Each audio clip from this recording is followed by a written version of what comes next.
আমারে বাঁচতে দেন, আমারে দেশে আসতে দেন।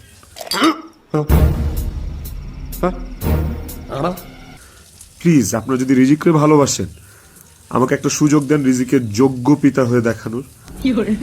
আমি ওকে একটা সুন্দর জীবন দিতে চাই। আমি ওর মায়ের অভাব পূরণ করতে পারবো না, কিন্তু আমি ওকে আমার বাবার ভালোবাসা থেকে, ওকে আমি ওর বাবার ভালোবাসা থেকে বঞ্চিত रुको जरा सबर करो করতে পারবো না। আমি চাই না, আমি ওকে ওকে একটা আদর্শ বাবা হয়ে দেখাইতে চাই। আমার সন্তানটা আমার সাথে খুব কানেক্টেড। যারা আমার কলিগ তারা দেখছে, তারা জানে যে আমার ছেলেটা আমার জন্য কি পরিমাণ ক্রেজি, পাগল। আমাকে আমার ছেলের কাছে যাইতে দেন আপনারা প্লিজ। ও আমার জন্য অপেক্ষা করতেছে। ওকে ওকে আমি মানুষের মতো মানুষ করতে চাই। ওকে আমি পৃথিবীতে সুখের একটা জীবন দিতে চাই। बड़ा हरामी हो बेटा প্লিজ, আইনের প্রতি আমার শ্রদ্ধা আছে।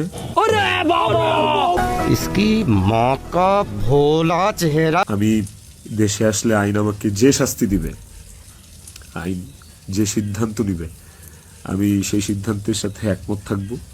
আমার তাতে কোনো আপত্তি নাই। আমি আইনিভাবে এই জিনিসটা ফেস করবো, আমার কোনো আপত্তি নেই। কিন্তু প্লিজ আমাকে রিজিকের থেকে দূরে সরান না আপনারা। এতটুকু আপনাদের কাছে অনুরোধ করে বলতেছি, হাত জোর করে বলতেছি, প্লিজ। झूठ बोलते मादर चोर প্লিজ।